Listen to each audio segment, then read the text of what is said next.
This KFAN podcast is sponsored by Builders and Remodelers, exclusive Twin Cities provider of Elements Windows. Get the highest quality windows at unmatchable value. Visit buildersandremodelers.com for more details. Hi, I'm Bob Pittman, Chairman and CEO of iHeartMedia. On this week's episode of Math and Magic, I'm sitting down with the one and only Bobby Bones. We're exploring the power of audio. Yeah, I don't fit into one specific hole. I think that is what endeared me to listeners. That's why I'm here now, because I talk to people that grew up like me, have sensibilities like me, and have loyalties like me. Listen to Math and Magic, stories from the frontiers of marketing on the iHeartRadio app, Apple Podcast, or wherever you get your podcast. Just in case you missed it, it's the top 5 sports talkers of the day. Now, it's time for Dan Barreiro's Top 5 at 5. Brought to you by Gutter Helmet of Minnesota. Never clean your gutters again. Learn more at gutterhelmetmn.com. Guardsy is either just landing in the Bay Area or about to. I think he was taking a fairly late flight, is what he told me. He's got the itch. So he will file, presumably, a live report tomorrow. Although, who knows? He may decide to stay out there. He may decide to pick up another series. I don't know what he's going to do. But that's why Brett Blakemore is in charge of today's edition of the Top 5. As of now, we'll be back tomorrow, but who knows? Yeah, exactly. Anyways, well, let's start there with the Wolves. That is certainly the topic in this town. Wolves game 4, Golden State tip at 8. Pregame starting at 7:30 with Howlin' with the Homies, Parker and Max here, everything on the fan. I wrote my own no injury news to update for the Wolves as well. Obviously, Steph is the biggest one still out for the Warriors. I wrote my own rhyme here. Okay. I want you to give me a grade. All right. Championship fantasy, warm-up profanity, Lil B canopy, Wolves in 5. Not bad. I like it. Okay. So it integrates stuff related to the series with fan lore, which is perfect. Yeah. Some of it has nothing to do with the story at hand, but that's kind of the fun of what you put together there. That's not bad. I'll accept that one. I just wanted the canopy cheap shot. Yeah, the canopy cheap shot is very good. Yeah. Well, it's interesting. The 2 road teams tonight, the Celtics, are in New York for Game 4, and the home team Knicks are 6.5-point underdogs. The Warriors are hosting the Wolves tonight, as you mentioned. They are 5.5-point underdogs to the road club. I think it's understandable in both situations. The Celtics lost both their games at home, pretty much dominated Game 3. So you're back to this is kind of the big game for the Knicks, right? If they end up blowing their home court advantage by losing their 2 home games, then it would certainly appear that Boston is back on track to doing what they're supposed to do, which is advance. In the case of the Wolves, I do think I certainly wouldn't call this a must victory, but I do think it's a great opportunity to really take the heart out of the Warriors by going up 3-1 with Game 5. There's no reason to think at that point you make sure you wrap things up without it extending to 6. And the importance of that is obvious. Most insiders believe that if Curry has any chance to return for this series, it would be no sooner than a Game 6 because of the extra time between Games 5 and 6. So the idea is don't give him a chance to maybe, hope that you can catch lightning in a bottle. Take care of business. And if the Wolves finally have a good shooting game, I think there's a good chance it might not be close tonight. I think the Warriors had a great chance to steal Game 3, and it may well mean they don't have another punch in them like that they showed through much of Game number 3. We will see. The assumption is they'll play desperate because they know down 3-1, this series is basically over. But on the other hand, if the Wolves play defense the way they can, I just think things are still relatively limited for the Warriors, who got, they got their 30 points from Butler, and they still were not able to do enough with it. As we said with Butler, the Warriors need Butler basically to do everything. They need him to be a great facilitator, but because Curry is out, they also need him to be a great scorer. And that's probably asking too much, because even if I should say they do that, they just don't have enough, I think, offensive options. Kuminga, what are the odds you're going to get another 30-point performance from Kuminga, who'd been kind of in the doghouse? That was why I think the Warriors won't admit it, but they might be a little bit deflated going into Game 4. Now, on the other hand, the Wolves have shown a propensity in this situation to start mailing it in a little bit or assuming everything's going to be fine, that we did take the life out of them. And that's not the sign of maturity. The mature sign tonight will be, from the start of the ball game, play with an edge, play with some seriousness, and try to really take whatever life is left in the Golden State Warriors right the hell out of that building. Meanwhile, the baseball club is doing this. Shoots this one fair inside the left field line. And Deshaun Kersey Jr. swings away and walks it off. And Brooks Lee scores, and the Twins sweep the Giants. 7-6 the final in 10. And the Twins have won 8 straight ball games. So the question remains, 8 straight wins, back to 500, and yet seem like we're just preoccupied with what the Wolves are doing. Yeah, well, it's because it's May, it's mid-May, not late May. I understand that. It's mid-May. I got admonished for that. Yeah, I might have exaggerated just a little bit to make a point. There's still some ongoing resentment about ownership of this team. That's not the players' fault, but that's still what they're fighting a little bit. You can see that dramatically in terms of attendance. The ideal baseball weather, and I think the most we drew for any game was, 23,000, which is not very good at all. But they're obviously, as a team, showing some signs of life. What's different is the division, right? You as I mentioned earlier, many years, if at any point during your season you win 8 in a row, you're going to be in the race almost from that point forward because the division was pretty mediocre. Well, you've got now 3 teams with winning records in this division. Tigers at 26-15. That's the best record in the American League right now. In fact, the second best record in the American League is as good as the first place record in the American League East. So the Central's doing something good, 23-17. Royals right behind them at 24-18. I've maintained part of what's bugged me about Twins management is that for so long they tended to I think sort of fall back on, lean on the fact that we don't really have to do that much because in this division, you don't really have to do that much to compete for a division title. And I think it's made it too easy to not be particularly aggressive. And Lord knows the Polites don't need another reason to not be particularly aggressive.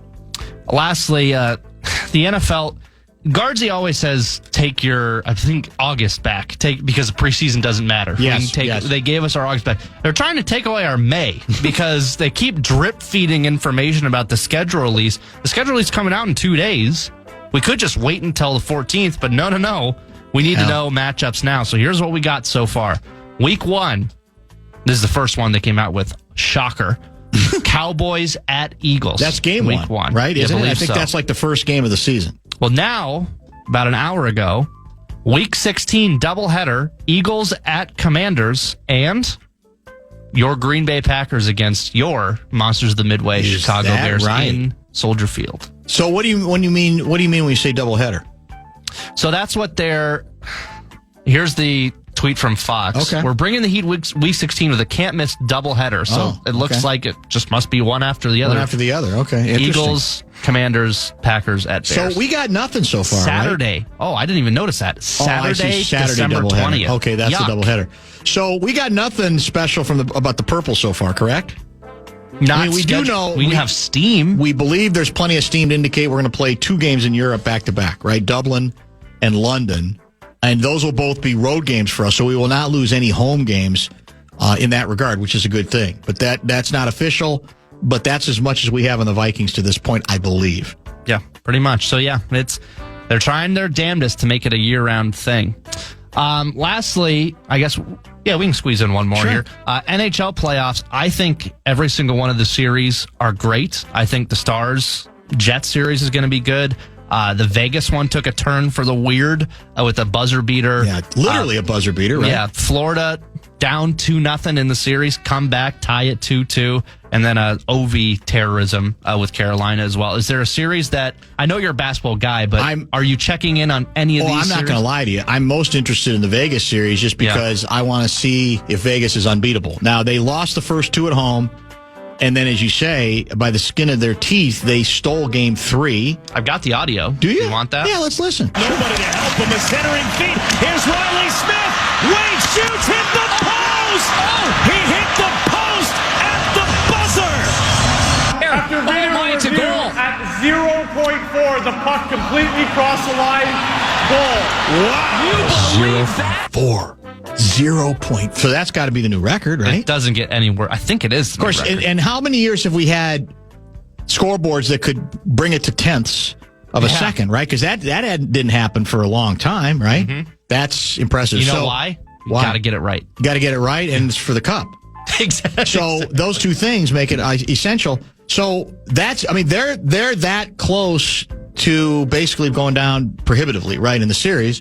So now I don't know. I want to find out if they're as unbeatable as we want to believe on the basis of the fact that we blew a 2-1 series lead against them and never won another game in the series. There you have it. There it is. Fair enough. You want to put you need bonus bucks? I'll do my best. Yeah. The fan and BigDeck.com want to give you a shot to win bonus bucks with the National Cash Contest. Head to KFAN.com. Keyword is grand for this hour. KFAN.com. Keyword grand. I have a football question, and then I have an in-house basketball arena sound management question to get to as well. Plenty of time to get to texts. Much time to explore any of a number of very controversial subjects. Please stay with us. Hi, I'm Bob Pittman, Chairman and CEO of iHeartMedia.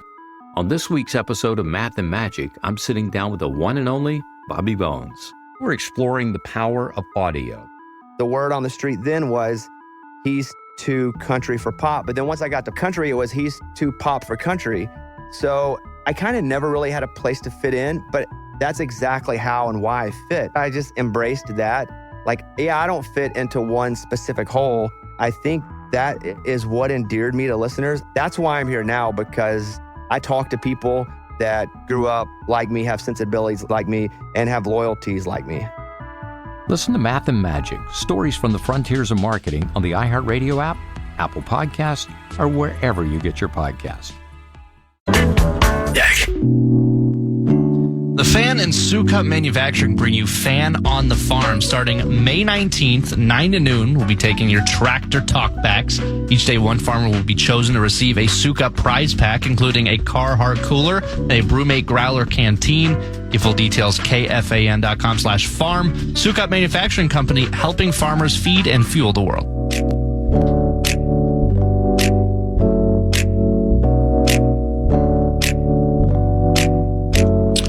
Football question here as Bumper to Bumper rolls on a night when, of course, you can hear Wolves Game 4 right here on the Fan, which I think, is it tap 9:30 tonight or 9? It's scheduled for 9. 9 o'clock, so probably Pre-game, like 9:15, 9:20. Pre-game on the Fan, 7:30. Okay. Oh, 7:30. Yes. That's outstanding. So, flipping around the dial over the course of the weekend, I see quote-unquote professional football being played. I think the game I saw was, I believe one of the teams was San Antonio Davy. I can't remember the other. So is that the... Is he Kellen Mond? Is he on with that? Is he on that club? I felt like he is. So what's the league? What's the name of the league? I think it's the UFL It's the UFL, correct? Yeah, San Antonio Brahmas. He plays for them. Okay. Does he start? Probably not. Is he backup? Be a good backup, I think, in the UFL. Here's my question. And this is probably a good question for Seifert next time we have him on, because he's all over these affiliate NFL, or I don't even know if it's affiliated with the NFL, but other leagues besides the National Football League. It looks to me like there are no people in the stands. It looks to me like there's like 12 people. Like it's worse than a Twins game. So is this an example of though where it really doesn't matter how many people are in the stands? That all that matters is that TV powers that be have deemed this league worthy, because we love all sorts of pro football, and we miss it, presumably, in the non-National Football League months, that it doesn't matter if there's 18 people in the stands, that money can still be made if enough people watch. And what are the numbers regarding viewership for this sport? Because I have not looked lately, but my hunch is it would probably surprise me how many people watch, again, out of duty to loving pro football and thinking, well, it's not the NFL, but it looks kind of cool. I like the helmets. I like the With It and Wow technology in which we hear the play being called. We hear all the signals. And then when there is a replay challenge of some sort, we literally listen to the deliberations that go on in their truck or wherever they are, deciding whether the play will be upheld, the call will be upheld, or the call will be reversed. I've got bad news. What's that? Kellen Mond does not start for San Antonio. He must be the backup. Who's not surprised? Mike Zimmer. Yeah, no, he's seen enough of him play. Surprised. Something named Kevin Hogan. Hogan, okay. I don't. What's their record? You see the other standings? Good question. Go check the standings. Hang on. Because if they're struggling offensively, maybe there'll be a quarterback controversy and Mond will get a chance. They're 1-6. Oh, what are we doing here? Yeah, maybe Mond will at some point have the opportunity to be a participant. What was it Mondiac? The Mondiacs, Motel? Yeah. Mond. Probably true. Yeah, I don't know what guards he called it. Yeah, that's probably true. In honor of Halvey hosting a watch party, can we get a couple of Hermantown Sounders from Halvey covering the boys tournament years ago? It remains Radio Gold. Hard to argue with that. While you're looking for Heck of a hockey game, the second of two great games here at the X thus far. Hermantown. It's just genius. There it is. It's so good, is it not? It's just so good.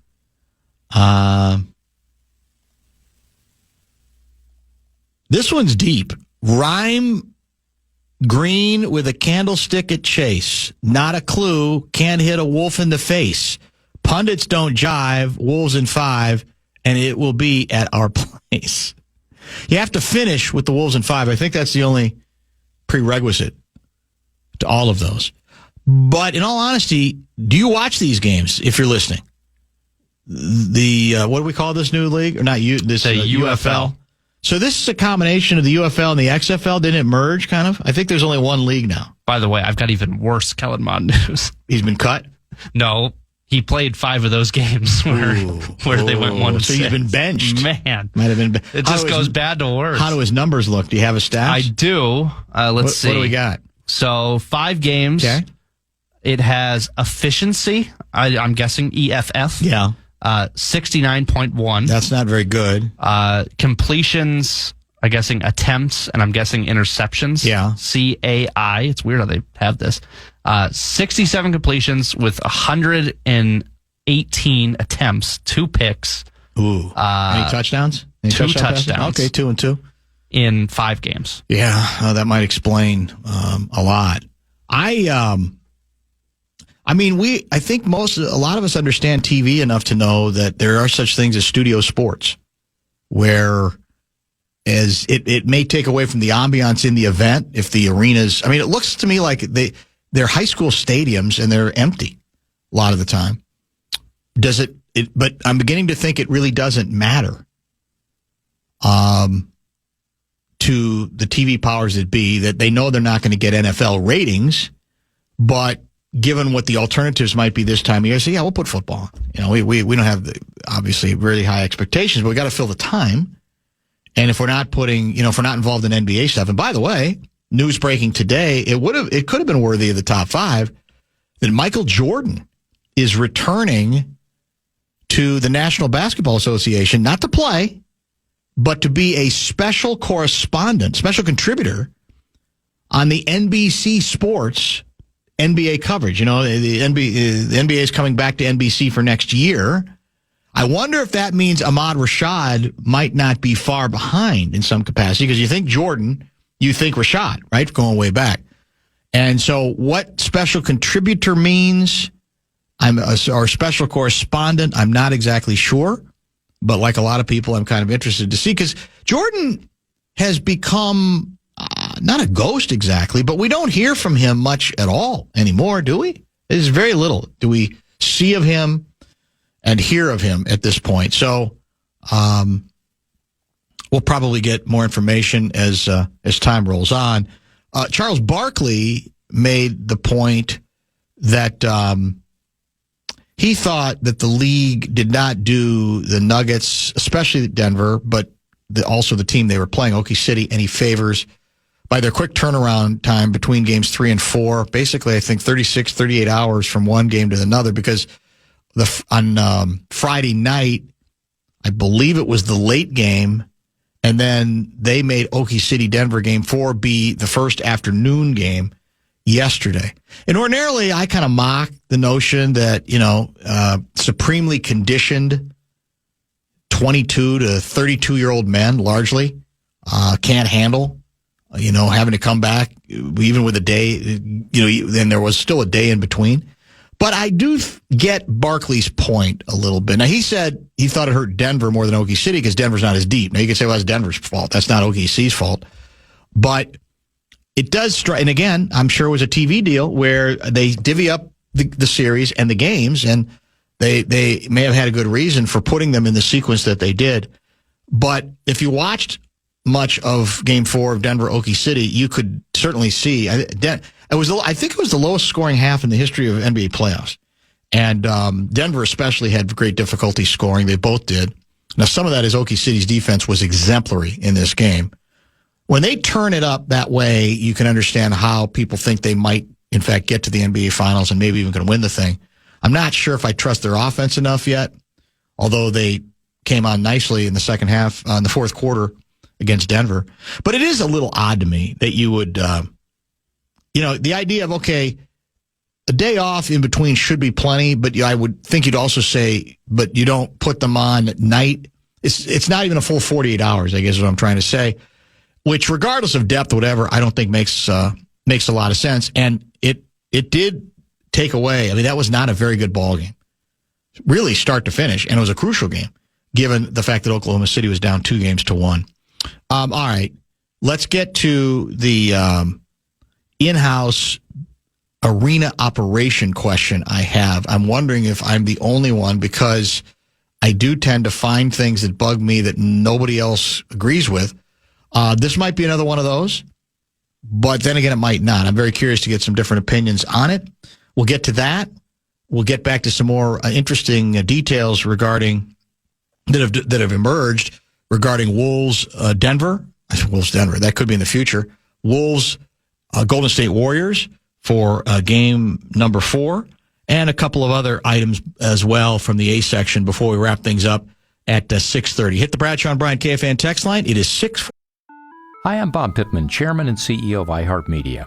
On this week's episode of Math and Magic, I'm sitting down with the one and only Bobby Bones. We're exploring the power of audio. The word on the street then was he's too country for pop. But then once I got to country, it was he's too pop for country. So I kind of never really had a place to fit in, but that's exactly how and why I fit. I just embraced that. Like, I don't fit into one specific hole. I think that is what endeared me to listeners. That's why I'm here now, because I talk to people that grew up like me, have sensibilities like me, and have loyalties like me. Listen to Math and Magic, stories from the frontiers of marketing on the iHeartRadio app, Apple Podcasts, or wherever you get your podcasts. 468.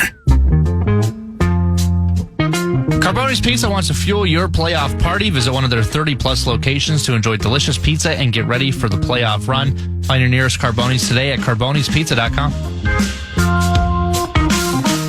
Julius Randle, too hot to handle. Blow out the candle. Wolves in 5.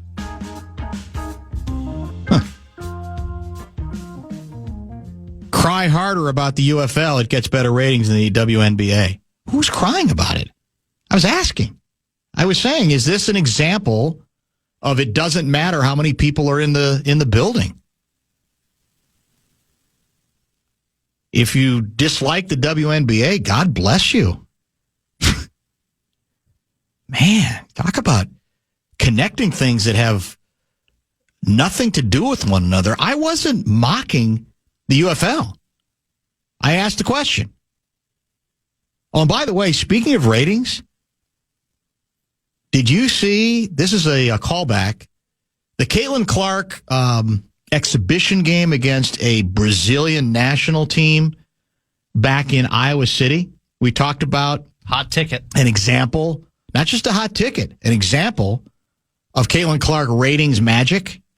The idea that game was on ABC, well, it's not even preseason, in this case exhibition, but during the preseason, exhibition game on ABC. And basically, it was the best rated preseason game, WNBA or NBA, since a LeBron game, like a number of years before. Here's the kicker.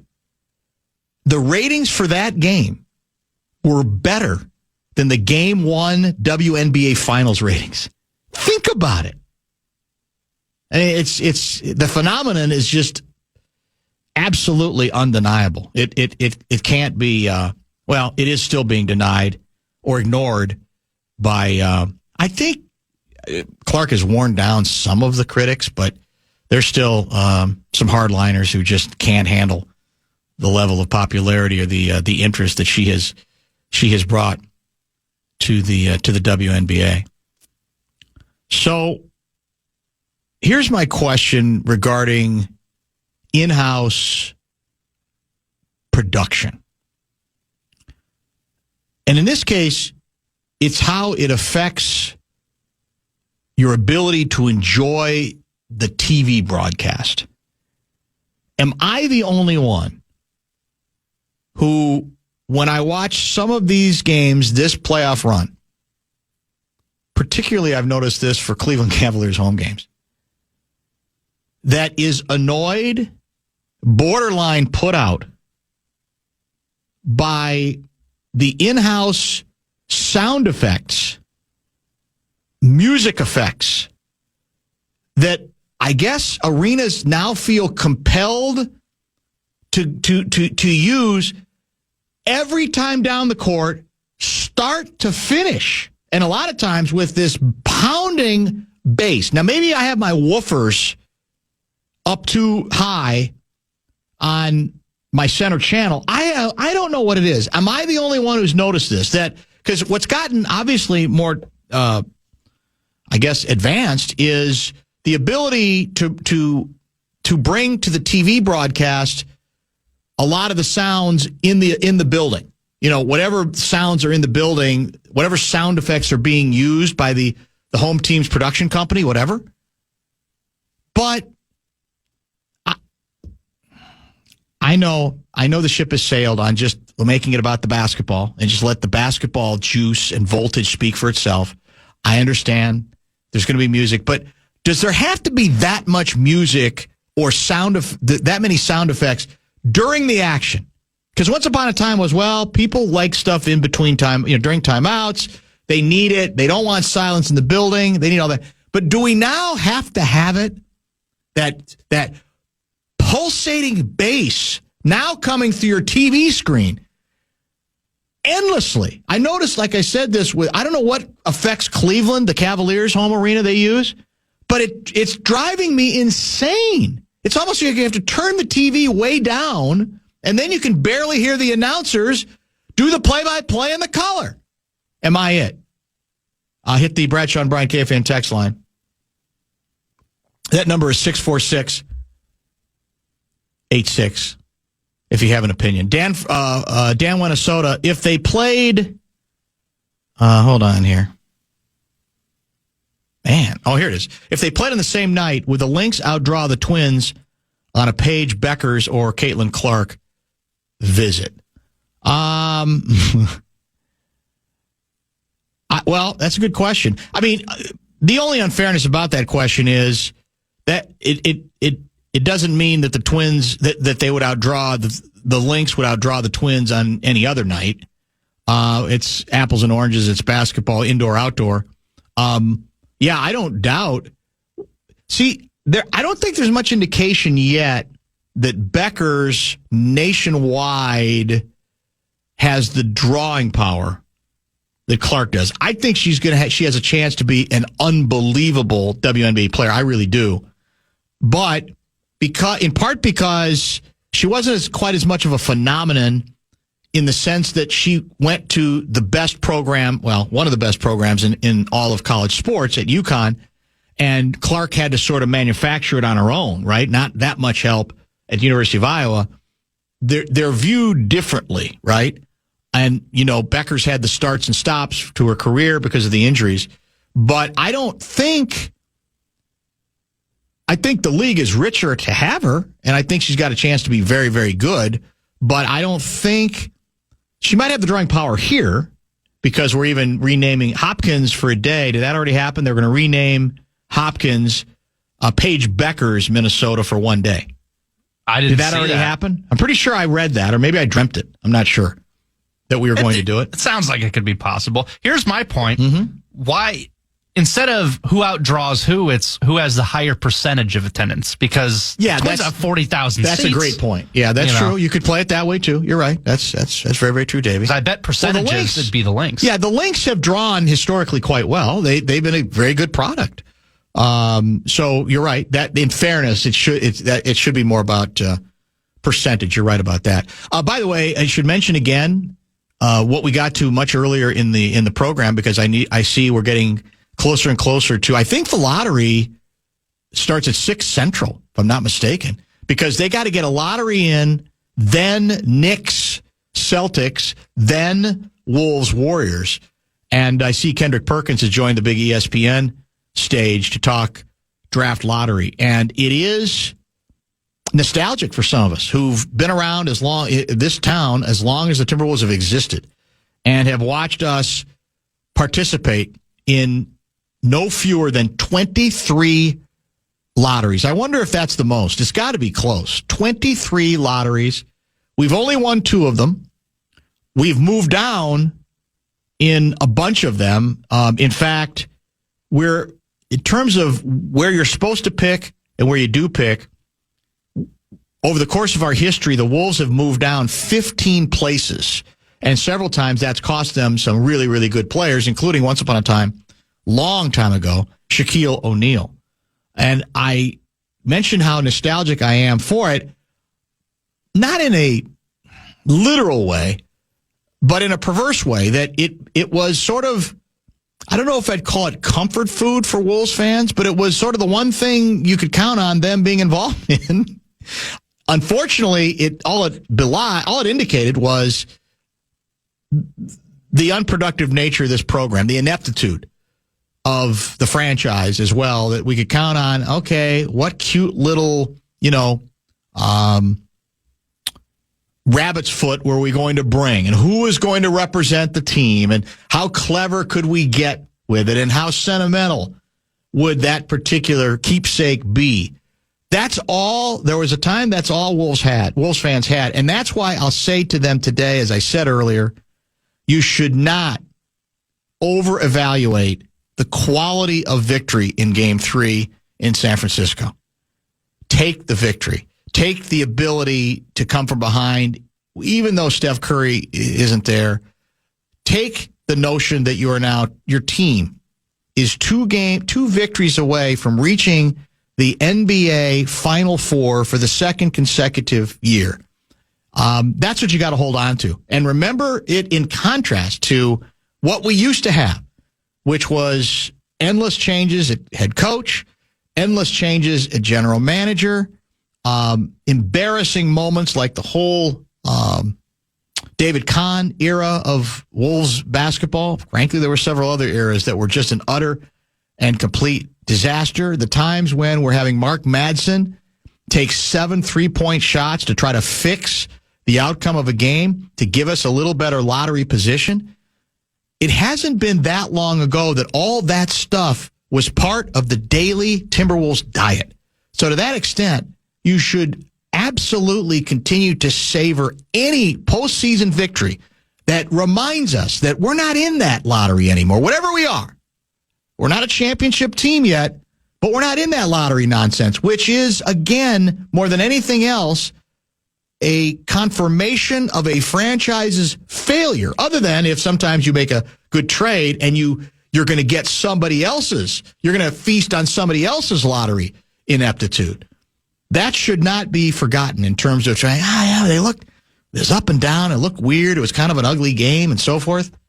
How quickly you forget exactly where this franchise was. And this was a big day on this show. Every year it was, well, how many great players are there? Is it a 3-player draft? Is it a 5-player draft? Is it just a 1-player draft? Could this be the year? You know, what are the ramifications of finishing 4 or 5 or whatever the case may be? And what is our history here? And we can do the stuff about that the lottery itself is fixed and going all the way back to the days of Patrick Ewing. And for a while, the conspiracy was we didn't really get to see the process of the ping pong balls. So we know that it must be fixed as well. We don't have to worry about that stuff anymore. Do not take that for granted is all I'm saying. That doesn't mean you can't grade on a tough curve. In fact, you should grade on a tougher curve because as the team gets better, the expectations rise and the demands should go up as well. But I would say that's part of what we need to remember. Here are some texts coming in regarding noise. Where are we here? The only thing that would make you more crotchety would be if the PA systems rebroadcast Minnesota Wild games. I wonder if that's from Fallness. Probably is. I'll save some of the ones related to the lottery conversation for a minute. Man, they're coming in fast. Is it, Larry Mondello, guys, is it possible that with your ultra-high fidelity surround sound system, you're just picking up more of the arena sound than most people who aren't known as hi-fi do? I did allow for that possibility. I guess it could be that. But a lot of people seemingly, who are at least have texted in, are agreeing with me. The background sound in these games is ridiculously loud when you're watching from home or on your TV. It's like the announcers are whispering the play-by-play, so then you have to crank up the volume on the TV. And when they kick it to commercial, you have to be quick on your remote to turn the volume down, or you may lose an eardrum. Rather ridiculous.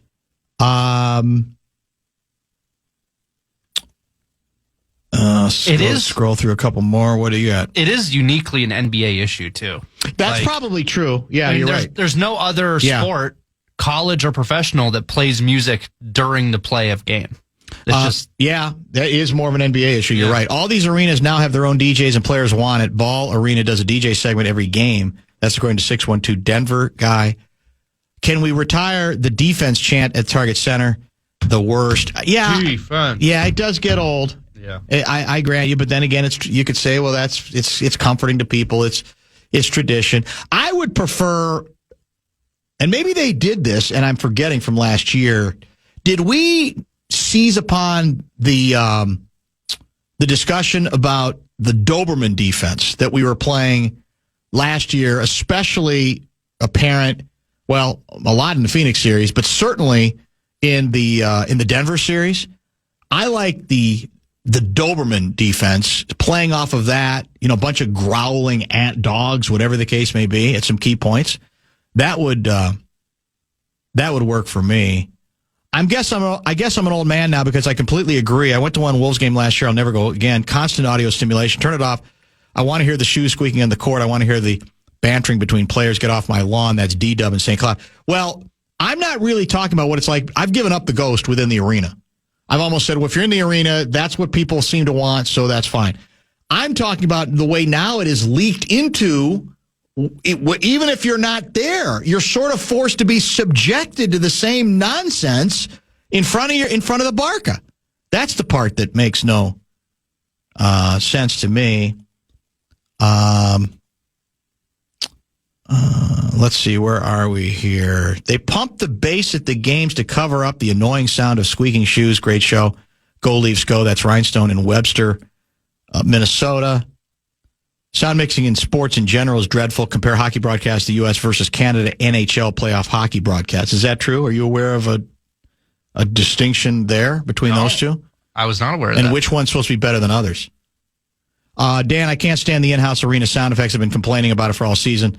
Let's make it about the basketball people. What about the constant advertising on hockey boards changing? Can't find the puck. What do you think of that? That's from Burnsville Blue. Are you bothered by that? That took me a while to get over. That's not, I mean, that's an aesthetic. It's not sound, right? Yeah. No, it's not. It's visual clutter. But yeah, it is. Yeah, you're right. I mean, but it pays the bills. It does pay the bills. We're KFAN. We've got some during Wild games, don't we? We're not going to complain about that. I think we're on the ice. I think we're on the we're all glass. over the place. Well, we're in the arena at Target Center too. Yeah, the beauty of it. Yeah, it's stinking irritating, Dan. I agree with you.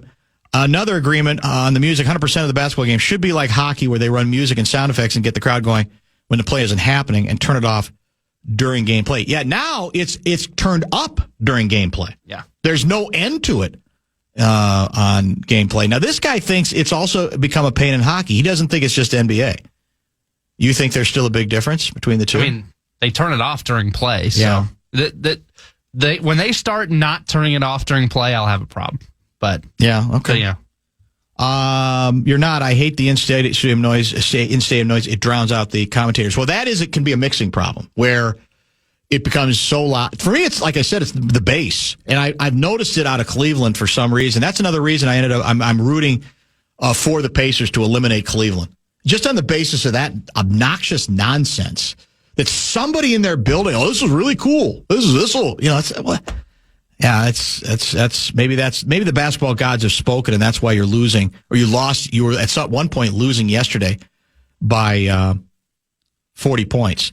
Somebody says mute button. Well, no, I want to hear the announcers. That's the point. The mute button mutes everything, doesn't it?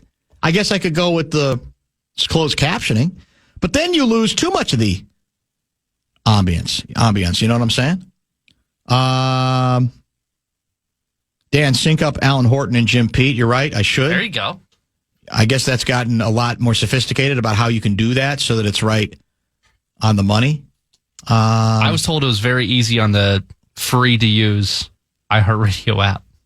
Is that true? That you could. No charge? No charge at all. Is that right? Man, that's a good price. Wild have lost 8 playoff series in a row. No one loves Wild hockey quite like Barreiro. Wolves in 5. My wife hates the sneakers squeaking. Well, those days are over. I mean, the days of just hearing the sneak. Yeah, there was a time on broadcast where you could actually hear the sneakers squeaking, which is kind of cool. Kind of, one could say, authentic. Regarding some lottery stuff, where did it go? Amen, Dan. A W is a W. I don't care who we play, who's playing, just as long as we get the W. Paige bailed on us. She could have been a local legend like Waylon. Instead, she chose to be just another in an endless line of UConn players. If Sid were still alive, he would have probably told her that she would never work in this town again. She's playing for Dallas, right? I've not seen. I think they're still. Yeah, I don't know how that's gone for her so far. Obviously, the team's not very good, so I don't know how much they've got built around her. Where else was he? We talked about the defense chant for sure. There was a funny one involving PA. No, it was a yacht rock question. Where did that? It just came out of nowhere. I'll try. I should have started right away. I'll find it for the next segment. Dan, I noticed that MSG, they play the organ like old time hockey games. Kind of cool. Yeah, that's true. They do that, and that's kind of throwback. I mean, if you grew up on basketball or hockey at the old Chicago Stadium, it was the organ. I mean, that's what was famous at the time. I don't know if they still have an organ. United States. Do we have an organ at the X? Yeah, we do, don't we? Yeah, that's what it makes appearances. But it's not. There's still a lot of other. It's still a lot of other stuff now. It's right? mostly other stuff, but it makes cameos. Yeah, that's what I thought. I always thought that was the occasion. All right, here's what we got the rest of the show. I want to get back to some of the basics regarding Wolves Warriors, game number 4. I want to get to a couple of other texts if I can favorite the right ones. And we'll kind of mix and match our final half hour of a very busy program. Don't forget, you can hear Game 4, Wolves and Warriors, tonight, right here on the Fan. You tell me the pregame show will start at 7:30? 7:30, Howlin' with the Homies pregame show. So it's the pregame to the pregame. Correct. Are they doing wine line after? Or that's kind of late tonight? I don't think any wine line after, but yes, pregame with Max and Parker. Maybe we'll have some wine line tomorrow. Hi, I'm Bob Pittman, Chairman and CEO of iHeartMedia. On this week's episode of Math and Magic, I'm sitting down with the one and only Bobby Bones. We're exploring the power of audio. The word on the street then was he's too country for pop. But then once I got to country, it was he's too pop for country. So I kind of never really had a place to fit in, but that's exactly how and why I fit. I just embraced that. Like, yeah, I don't fit into one specific hole. I think that is what endeared me to listeners. That's why I'm here now, because I talk to people that grew up like me, have sensibilities like me, and have loyalties like me. Listen to Math and Magic, stories from the frontiers of marketing on the iHeartRadio app, Apple Podcasts, or wherever you get your podcasts. Tomorrow on Bumper to Man. If you want to chime in on what's happening with your favorite KFAN shows, you can make your voice heard on the Bradshaw and Bryant KFAN text line. So let us know what you have to say by texting your message to 64686. That is 64686. Standard text message and data rates apply.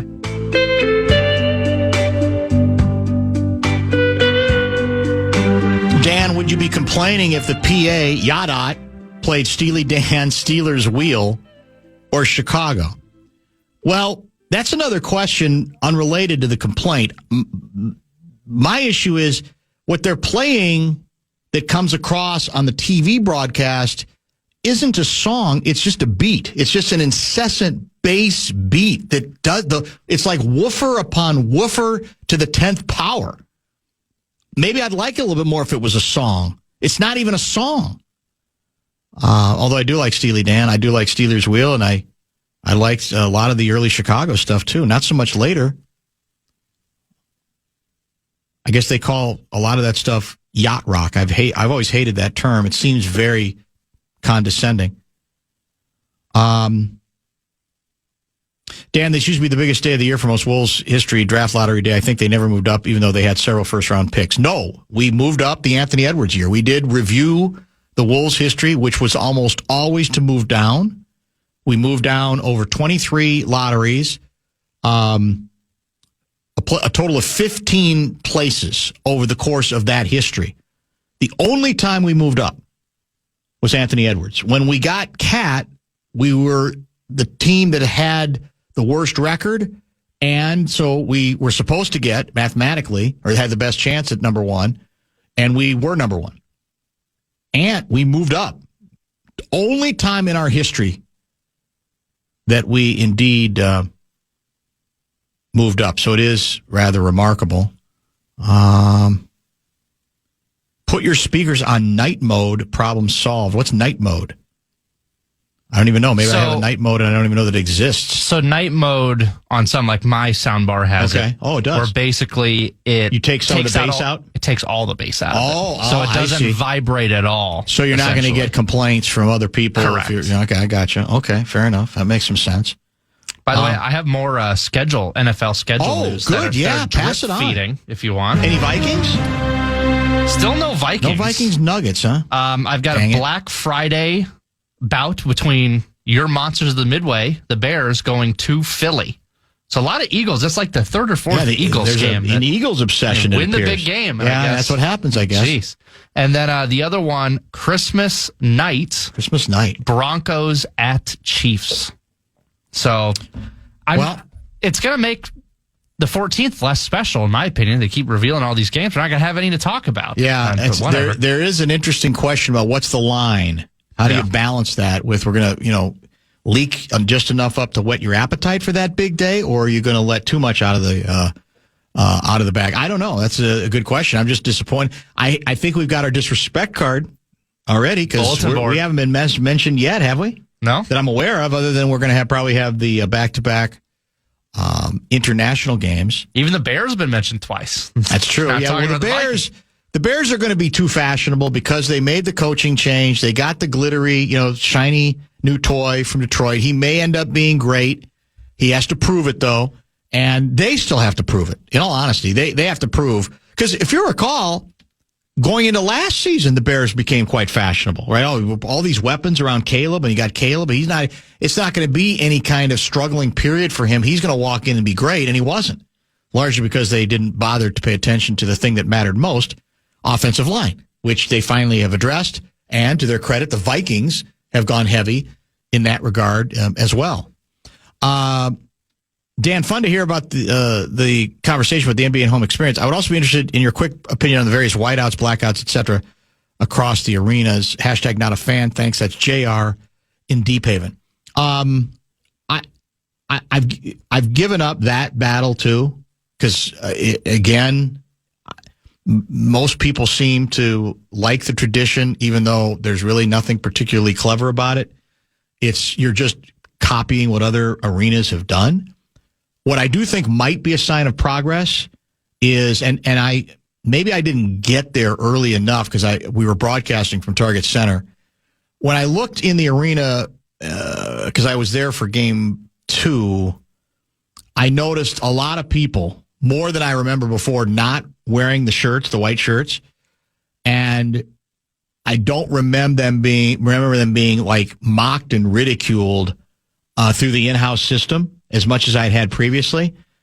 Now, maybe it's just that mocking had already taken place, but I'm hoping that's a sign of, you want to wear the shirts, but we don't have to be like in a cult, like in Oklahoma City, because to me, it's cult-like there. Literally, everybody wears the shirt.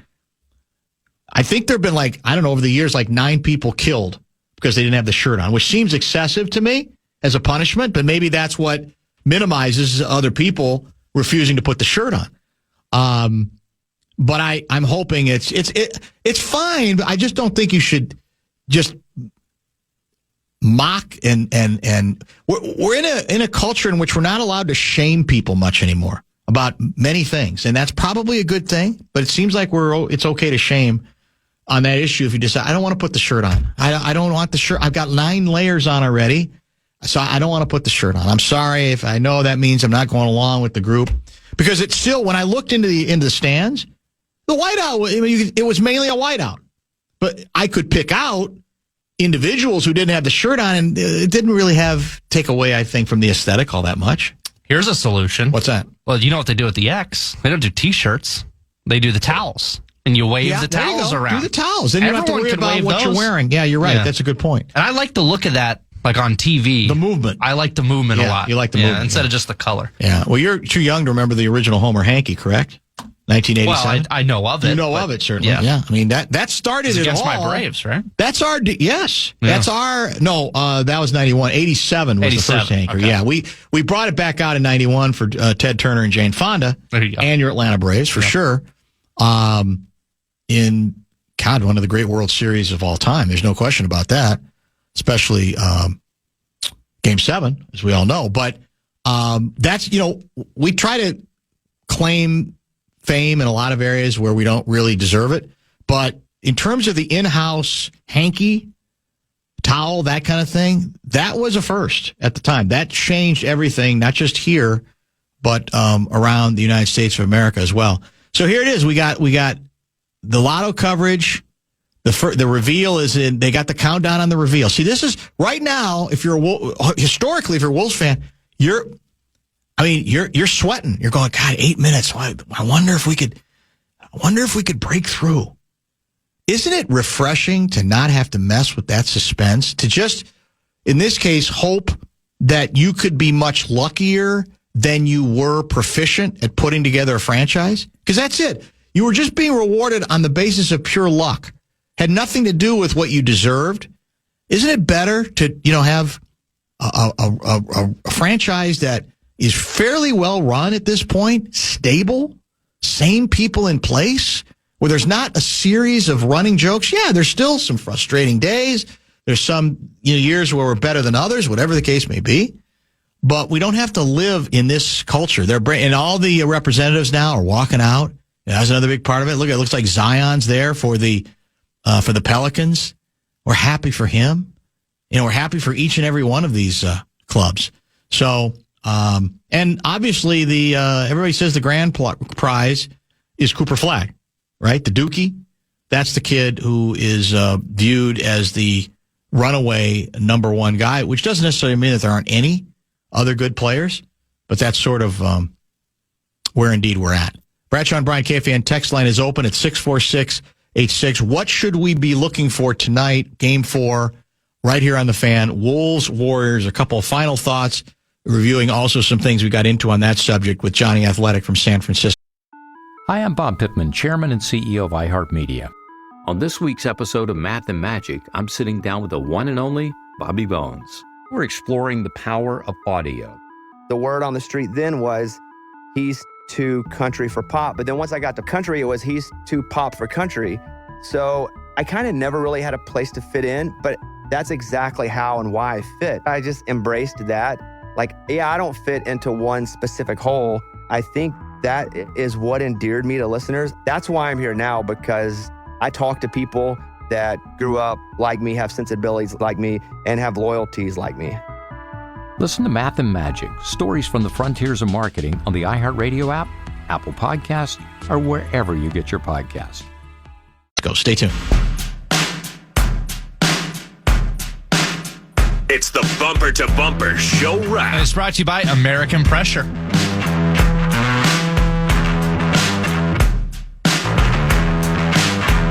Dan, tell Brett, those of us season ticket holders of the X for the Wild refer to the white towels. Oh my God, it happens every time. Right in the middle.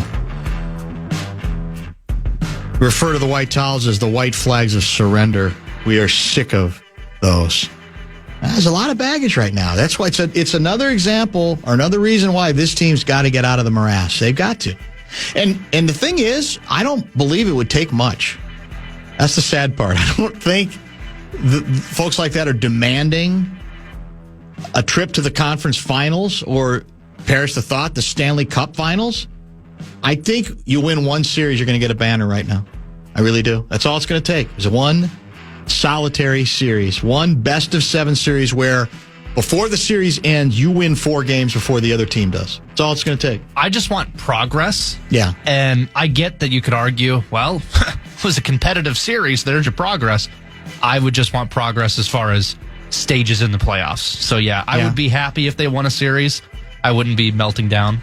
And I like the flags. I like them. I think they look cool. The Wolves are taking on the Warriors in Game 4 tonight with a great opportunity to essentially end the series. You need 4 victories. So technically it can't end tonight. But if the Wolves go up 3-1, this series will be effectively over. You'll have a chance to wrap the thing up then back home. Don't have to tempt the basketball gods to get to that place where Steph Curry might be close enough to a comeback. Now, there's some speculation that the Warriors go down 3-1, that Curry might even play in Game 5. I don't think it's that kind of injury. I think Curry is smart enough to know that he can't be heroic on a hamstring injury. Now, maybe he's making quicker progress than originally expected, but I still think it's likely that if he's going to be back in this series at all, it'd be 6. So I think to a certain extent the Warriors took their best shot in Game 3 and have to be daunted by the fact that they had nothing to show for it, even though they were in prime position. I thought the Wolves were in trouble in that game. I really did. I thought that the vibe was bad. They weren't playing particularly well. And as ugly as it got, to the point where a lot of people are kind of poo-pooing the victory itself, my philosophy on this thing has been take the victory, take the reversal of the last 6 or 7 minutes when the Wolves played their best basketball of the game. Anthony Edwards emerged. Julius Randle was massive. And the Wolves kind of, last quarter, they outscored the opposition 33-24. They've been a great fourth quarter team throughout the playoffs. That was the complete difference against the Lakers. So what are the odds that Golden State's going to get, another 30 in this case? What was it, 33 actually from Butler, or 30 from Kuminga? I mean, what are the odds on that? A guy who's basically been all but blackballed from playing time. So I just don't think it's likely that Golden State's got another one like that in them. And if the Wolves do hit some shots, I think there's a good chance that they even cover the spread, which I think is 5.5. So it's a great opportunity, as I said, to just sort of put the Warriors in a position where they feel strangled. They feel like there's really not much of a chance they're going to go. Now, the downside is if they get more desperate, Draymond might feel compelled to do more desperate things. There's no question about that. But that's where we are. By the way, the lottery order is being set up right now. And they're about to announce team number 5, it looks like, right? Yeah, it looks like. So we might be able to get to all of these before they wrap things up. So we don't get to see the balls, the ping pong balls. No, they don't do that anymore. Oh, the Jazz, who I think weren't they number 1 in terms of ping pong balls? Wow. They drop all the way to 5th, which means somebody is moving up. Who do we got left? The Hornets, Sixers, Spurs, and is that Mavericks? That's the Mavericks. There's your conspiracy theory. The Mavericks trade Luka away, and they get Cooper Flagg. That would be a pretty dramatic reversal for them. But, of course, now they're going to go to break. How much time we got? 4 minutes. They're going to milk it. I guess I should have known that would be indeed the... Isn't it much easier to enjoy the lottery when you don't have any emotions invested in it, as I said, in the case of your Minnesota Timberwolves? So let us thank Johnny Athletic. Good conversation with him out of San Francisco. He joined between 4 and 4:30. By the way, later in the week, outside the toy department, our old friend Gerald Posner is going to join us on about 9 different subjects, including some big pharma announcements by the president today. We're going to get to that because I know he's got some strong opinions on that. He's got some strong Pope opinions to discuss, and it'd be a sort of a housekeeping on several important issues of the day with Gerald Posner. He's going to join us either Wednesday or Thursday as we try to keep our hands in other parts of the world beyond the toy department. Tomorrow is Luigi Day, so he will join us before this week is done. We're probably going to get a little bit more Mitch Lawrence. We'll obviously have Kessler, so we got a lot of stuff planned. Certainly largely depending on how this Wolves series continues to go. And I had something else to mention. Well, regarding, who to look for, who's going to step up, I really would, as we talked about with Johnny, if I'm a Wolves fan and I am trying to play the part of perfectionist, I want to see something emerge with DiVincenzo. The other half of the deal, the Cat deal, has been marvelous. There's no question. The Randall story is now being well documented. He has emerged from that injury. Basically, since then, the Wolves have been one of the best teams in basketball. It's no coincidence. And he has played with what I like to call the mindset of a point forward, which means he's as interested in setting up teammates, running things, taking some of the pressure off of both Mike Conley and Anthony Edwards in terms of running things. And if he has a chance to score, he does that too, but setting up other players. And he had that stretch we talked about earlier when the Wolves were down 5. He drives on Draymond Green for a dunk. He feeds Edwards for a layup. He feeds Edwards for a 3. He then feeds Jaden for a dunk attempt. On that play, the dunk attempt is unsuccessful, but Draymond fouls out. That was key. Then another pass to McDaniels for a 3. An underhand push pass to Rudy, a trailing Rudy for a dunk and a 3-point play. And then maybe the key rebound of the game with Rudy's help that Rudy kind of tapped it away to, as I recall, to Randall, who then hits Edwards in the corner for yet another 3 that pretty much ends it. So the emergence of Edwards, I should say Randall, at a time when we're seeing perhaps more playoff physicality allowed than we have in, I want to say over a decade. And it dovetails perfectly with Randall because it plays to his strengths, which is the kind of physicality that I know when they made the trade was in the vision. That was their vision. And we're going to have to get used to him doing that in the postseason, not so much in the regular season where the league seems a lot more interested in just letting people go and calling fouls on every play to the point where it's 150. We had a lot of 155 to 151 games as well. There's the Spinners music. We're not going to get it, are we? It's going to be a photo finish. God, it's going to be a photo finish. Top 3 picks in the lottery, and now they're milking it with old highlights of the late, great David Stern making announcements as well. The Patrick Ewing draft, that was one of the conspiracies alleged as well. What do we got? We got to be out of 23? We got time? Can we milk it? We'll see. How much? Come on, man. Now they're showing Jalen Brunson warming up. We're under the gun here. Where's Cooper Flagg gonna go? I think Spurs. That's my final answer. That's your pick. Yeah. That would be got to support Victor. That would be big for the league and be big for Pop as well. We're not going to be able to see it. Oh, this sucks. This is disappointing. How close can it be? Can we go long? Can we cheat? They're never going to make the announcement. They keep waiting. Well, you watch. We'll check tomorrow, and at least the Wolves don't have to mess with it any longer. Hi, I'm Bob Pittman, Chairman and CEO of iHeartMedia. On this week's episode of Math and Magic, I'm sitting down with the one and only Bobby Bones. We're exploring the power of audio. Yeah, I don't fit into one specific hole. I think that is what endeared me to listeners. That's why I'm here now, because I talk to people that grew up like me, have sensibilities like me, and have loyalties like me. Listen to Math and Magic, stories from the frontiers of marketing on the iHeartRadio app, Apple Podcast, or wherever you get your podcast.